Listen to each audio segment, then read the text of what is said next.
Parents and grandparents sacrifice everything for their children, and sometimes with little in return. But as BYU Weekly reporter Brenna Donnelly shows us, she has a story of one man who learned everything from his grandfather and found a special way to give a gift in return. Sitting quietly on the desk of Carl Hernandez is a glass peanut butter jar. You don't get jiffy, metal top jars anymore. It doesn't seem to fit next to the awards and law school mementos on the polished wood desk.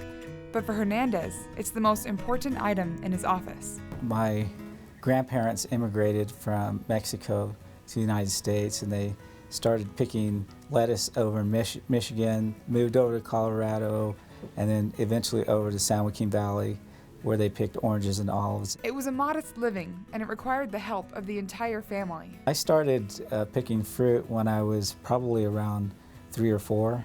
I probably ate more fruit than I picked when I started, but we'd get up 4 o'clock in the morning, and my grandmother would make breakfast, and we'd take off, getting out into the field and work late into the afternoon.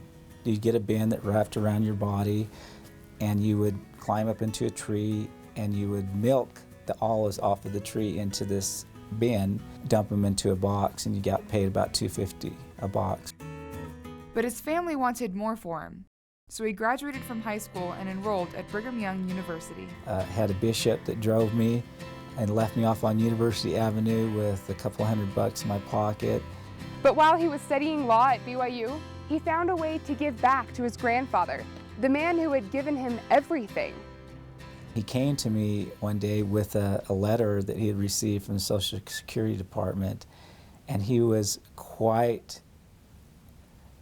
fearful that he was going to lose some of his benefits, and so he asked me, Mijo, he said, "What you mean, my son, what can you do to help me with this?" And he slid it in front of me, and I read it over, and with the skills that I gained in law school, I understood exactly what I needed to do to go and help him.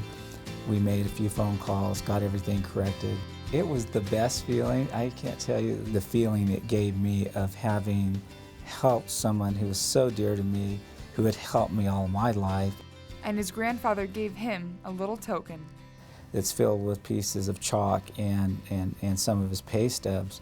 Those are the pieces of chalk he used to mark his employee number on the boxes of all of his oranges that he picked. And so it's a constant reminder to me that his sacrifice, his teaching, and the principles that he lived by influenced my life and made it possible for us to be talking today.